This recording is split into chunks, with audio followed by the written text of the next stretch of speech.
Assalamualaikum warahmatullahi wabarakatuh. Halo pemirsa cerita inspiratif dimanapun Anda berada.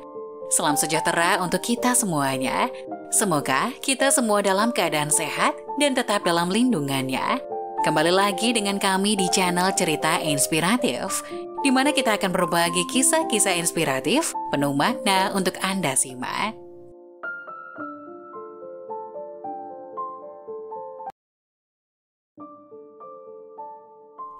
Kisah nyata. Jadi pelajaran, azab anak durhaka belikan daging babi untuk ibunya berbuka puasa. Ini kisah yang bisa menjadi pelajaran bagi kita sebagai seorang muslim yang harus berbakti dan menghormati kedua orang tua.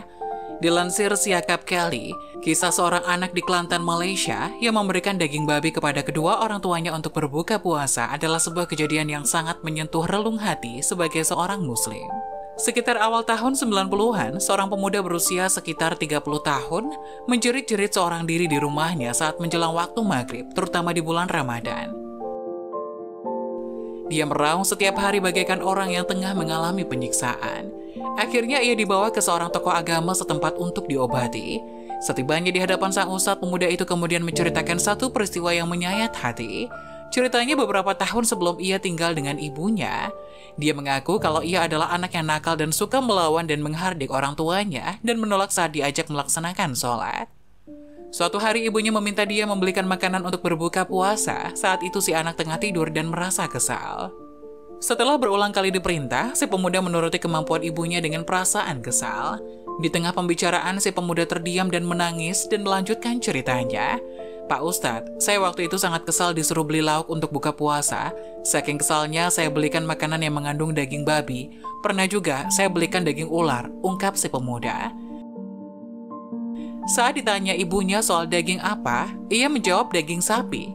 Perbuatan itu saya lakukan saat bulan puasa, Pak Ustadz. Saya berdosa sekali, sesal si pemuda. Dia tak mampu menahan perasaan bersalahnya ketika itu, menyebabkan dia menangis setiap hari mengenang dosa-dosa kepada si ibu yang sudah meninggal. Hidup saya tidak tenang, Ustadz. Mau minta maaf, ibu sudah meninggal. Tiap maghrib badan saya panas, seperti tersambar api. Apa yang harus saya lakukan, Pak Ustadz? Kata si pemuda. Semua jemaah yang mendengar cerita pemuda tersebut turut berurai air mata. Dan tak pernah membayangkan seorang anak yang tega membohongi wanita yang telah mengandungnya. Sang Ustadz pun berkata pada si pemuda, Alhamdulillah kamu menyadari kesalahanmu. Sekarang kamu harus bertobat dan memohon ampunan pada Allah Subhanahu wa Ta'ala. Doakan kedua orang tuamu, bolehlah perbaiki diri dengan melakukan perbuatan baik, kata sang ustadz. Kemudian sang ustadz memberikan nasihat pada seluruh jemaah dengan menyampaikan sebuah hadis Nabi yang mengatakan bahwa malaikat berdoa, laknat Allah ke atas mereka yang mengabaikan kedua ibu bapaknya ketika mereka telah tua. Bahagiakanlah orang tua selagi mereka masih hidup, doakan dan berbaktilah pada mereka, tanda sang ustadz. Kisah pelaku maksiat yang jasadnya dibuang tapi dicintai Allah Subhanahu wa Ta'ala. Nabi Musa alaihi salam pernah diwahyukan oleh Allah Subhanahu wa Ta'ala untuk mengurus jenazah seorang lelaki pelaku maksiat semasa hidupnya. Namun kalau mengurus jenazah lelaki tersebut, Nabi Musa alaihi salam ditunjukkan oleh Allah berupa akhir yang baik atau husnul khatimah pada jenazahnya. Dinukil dari riwayat hadis dalam kitab Ushfuriyah, karya Syekh Ahmad bin Abu Bakar al-Ushfuri, Nabi Musa alaihi salam mendapat wahyu dari Allah Subhanahu wa Ta'ala untuk mengurus jenazah seorang lelaki di pembuangan sampah. Diketahui warga di perkampungan tersebut membuangnya dan tidak ada yang mau mengurusnya karena perilaku fasik almarhum.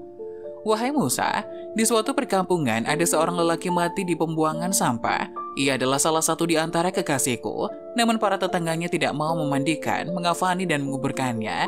Karena itu pergilah, mandikan, kafani, solati, dan kuburkanlah sewajarnya.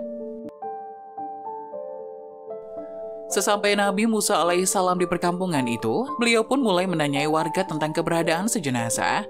Saat warga perkampungan mengabarkan bahwa jenazah dibuang di pembuangan sampah, mereka juga menceritakan perilaku si jenazah semasa hidup. Nabi Musa alaihissalam mendengar banyak informasi mengenai perilaku buruk si jenazah pun bermunajat kepada Allah. Ia berkata, Tuhanku, engkau memerintahkanku untuk menguburkannya dan mensolatinya, padahal orang-orang menyaksikan keburukannya. Engkau lebih tahu daripada mereka tentang pujian dan cercaan. Allah Subhanahu wa Ta'ala kembali menurunkan wahyu kepada Nabi Musa alaihi salam untuk membenarkan informasi tentang perilaku buruk jenazah yang didengarnya. Namun Allah juga menunjukkan amalan terakhir yang dilakukan oleh jenazah lelaki tersebut sebelum ia menemui ajalnya. Usut punya usut, amalan terakhir yang dilakukan oleh lelaki tersebut adalah memohon ampun kepada Allah.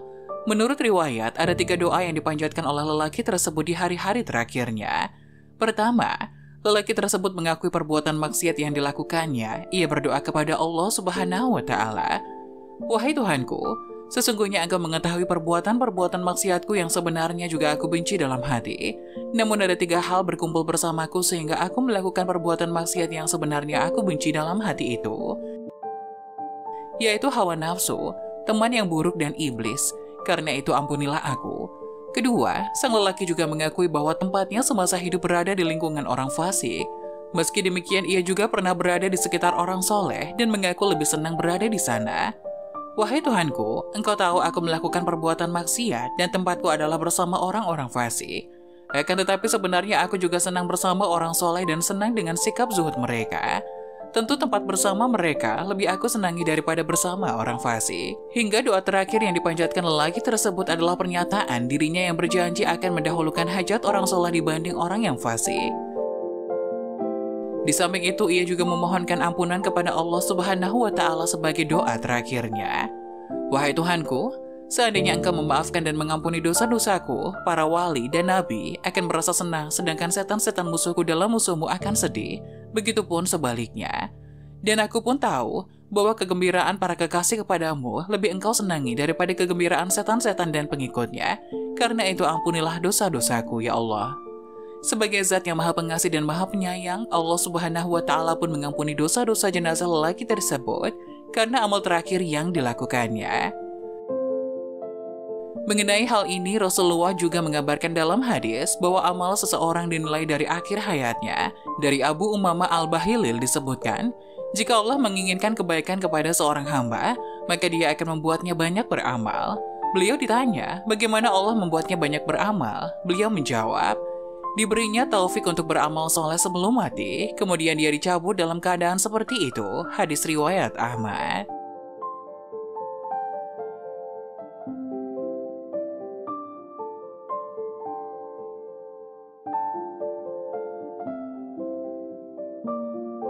Jangan lupa tulis pendapat kalian di kolom komentar ya. Wassalamualaikum warahmatullahi wabarakatuh.